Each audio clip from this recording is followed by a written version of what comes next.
Thank you, Teresa, Ezra, and Kim. My name is Chris Nikolakos, and we will now be focusing on the role of sports psychology in the discrimination against migrants.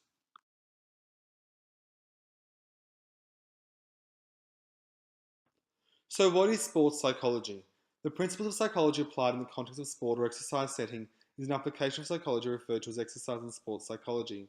Sports psych is beyond simply focusing on performance, but brings to light the interaction between performance, emotional factors, and psychological factors.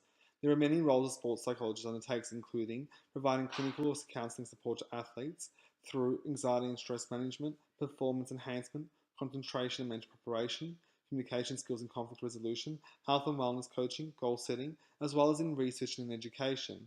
In relation to migrants, sports psychologists can help in transitioning athletes into sport in a new country, also educating coaches and sporting organisations. They can also help implement strategies for migrants in sport. A conceptualization of sport as a mechanism capable of challenging racism and supporting cultural diversity has been created in recent years. Sport has the potential to promote diversity, enhance relationships between cultures, celebrate the differences, as well as challenge stereotypes. Government bodies have supported such views, as can be seen across the various policy documents as seen on the slide.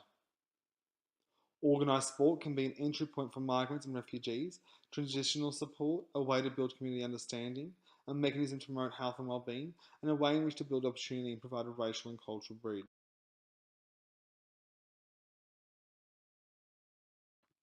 Okay, so the facts. You'll see some outlined in those dot points there on the slide, and you see the differences between non-English speaking migrants versus English speaking migrants in terms of participation in sport. So let's understand a bit of the theory. To try and understand why minority groups such as migrants undergo discrimination in the first place, we look to hierarchies of power. This theory of power enables us to understand why some groups are dominating and others are subordinate. To understand hierarchy of power, we must look at majority versus minority groups. Majority groups hold power in society and run off a bias system to ensure they remain in power. This setup reinforces their power and sets up a system of inequality. Minority groups are any distinct groups in society that share group characteristics, for example, ethnic migrants and refugees.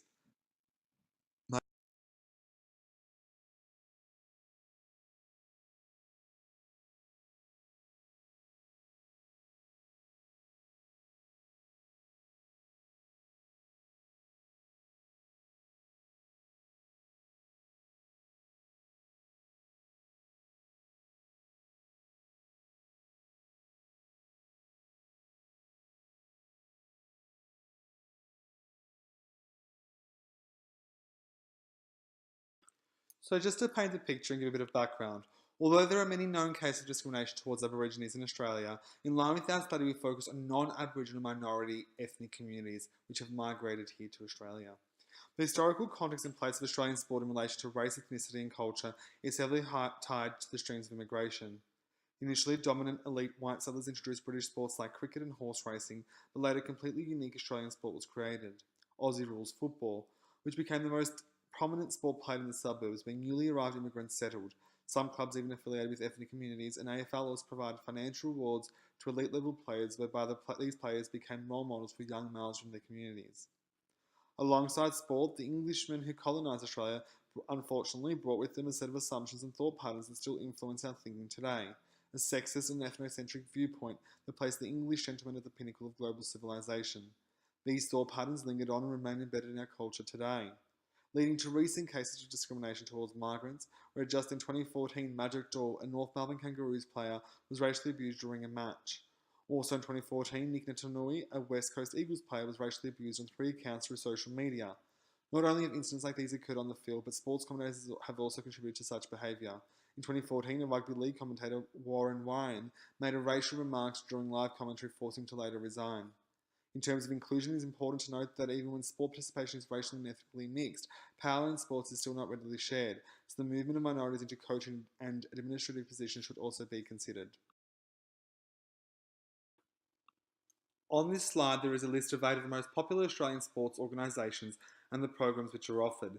These programs, such as the AFL's Multicultural Football Program, aims at encouraging migrant and refugee communities to access AFL, promoting anti-racism in various media and other programs like On the Same Wave by Surf Living Australia provides support to young Australians of all backgrounds to engage in surf lifesaving around the nation. The facilitation of such programs illustrates that when religious differences are recognised and the necessary cultural adaptations or accommodations are made by the sporting organisation, then cultural diversity can be embraced and sport can be utilised to facilitate social cohesion. In Australian sports, most of the literature on discrimination focuses on Aboriginals as opposed to migrants. Australia is unique in that it was built upon migration in the 18th century from the first white settlers and waves of migration that created a culturally diverse country. As Australia is a relatively new country created through migration, may be the very reason literature lacks in looking at migrants in sports in comparison to older countries such as in Europe and America. More recent discrimination on migrants in sport needs to be conducted in Australia to gain a greater understanding to assess the effectiveness of programs currently being implemented by sporting organisations. Sports psychologists must consider a wide variety of issues before they take on dealing with athletes and coaches in different organisations. Here is a list of things that psychologists must consider. A scale exists in terms of the athlete holding on to their cultural identity or whether they are assimilating into mainstream cultural beliefs, norms, and behaviours. Now we'll move on to how sports psychology can actually help. So, how can sports psychology help? Well, it can help the individuals and groups being discriminated against by providing mental skills training, including positive self talk, which enables individuals to ignore negative racial commentary and to perform at their best potential and to stay composed. It can help in implementing life skills that have the potential to increase quality of life for an athlete from a migrant group. It can help the coaching teams and committees by providing education so to develop the field to become more equal, socially fair, ethical, and above all, inclusive to migrants. After inclusion, the psychologist must continue to work on the social dynamics of the team, the spectators, and even the marketing of the athletes' teams and leagues.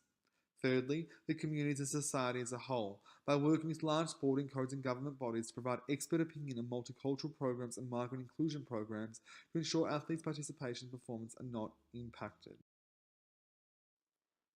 To summarise, so understanding discrimination against migrants through the perspectives of all different sorts of psychologists. We started off with Therese's presentation, which took on a clinical perspective whereby it's evident that discrimination has subsided significantly in Australia with migrant adults as a result of negative social media publications. Evidently, these prejudicial and discriminatory acts have led to significant mental health related issues within this minority group. However, through providing migrants access to mental health services and tackling discriminatory behaviours from a societal level through education, it is highly possible such negative behaviours by society to decrease. Through Ezra's presentation, we looked at discrimination from a counselling psychologist perspective. Although migrants exposed to discrimination and prejudice are at higher risk of developing mental disorders, language and communication barriers prevents them seeking treatment. The use of an interpreter or a mediator, however, may help overcome this issue and bridge the gap between therapist and client. From Kimberly's presentation, the viewpoint of a developmental educational psychologist, it is clear that adolescent migrants report an increase in perceived discrimination. Interventions that focus on teaching coping strategies and increasing social support may be beneficial. And finally, from the viewpoint of sports psychology, it is clear that racism still lingers on in today's society, stemming from a history built on migration. The use of sports psychology in assisting intervention on an individual athlete basis to providing expert opinion to major sporting organisations will increase social support and increase rates of migrant inclusion in sport, aiding in bridging the migrant gap in Australia. In this presentation, we've looked at discrimination against migrants through the lenses of just 4 types of psychologists. It can be seen how vital the roles of each plays in ensuring migrants undergoing discrimination are supported, and in particular, how psychologists can help aid against stereotypes and combat the discrimination migrants face to allow them to live a life of equal opportunity in Australia.